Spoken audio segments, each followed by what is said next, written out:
দুধটা গলে আসতেছে, এই দেখুন ঢেলে নিচ্ছি।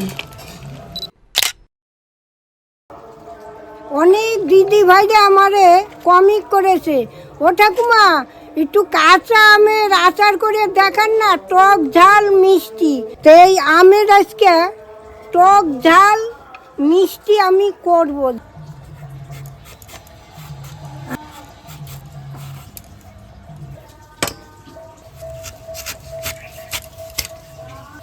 3 টুকরা করে থাকবে।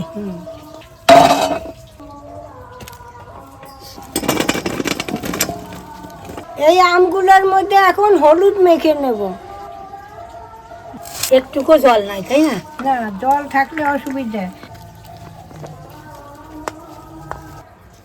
এখন আমি কড়াটা বসিয়ে দিচ্ছি।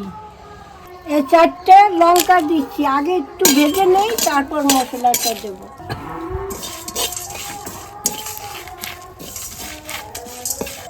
এইবার আমি ঢেলে নিচ্ছি, মশলাটা একটু হালকা গরম করে নিলাম। এইবার আমি একটু তেল দিয়ে দিচ্ছি, আমি কিন্তু একটু সাদা তেল দিচ্ছি। এই লঙ্কা তেজপাতা দিয়ে দিচ্ছি, কটা 5 ফোড়ন দিয়ে দিচ্ছি।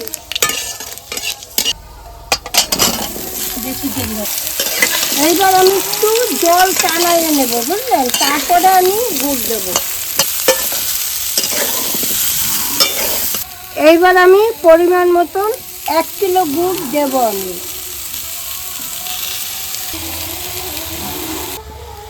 গুড়টা গলে আসতেছে, এই দেখুন। আমি এখন এই ভাজা মশলাটা গুঁড়ি করে নিচ্ছি।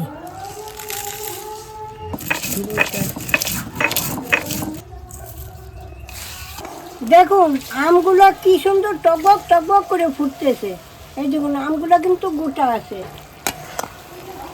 এই ভাজা মশলাটা আমি হাফ দিয়ে দেব।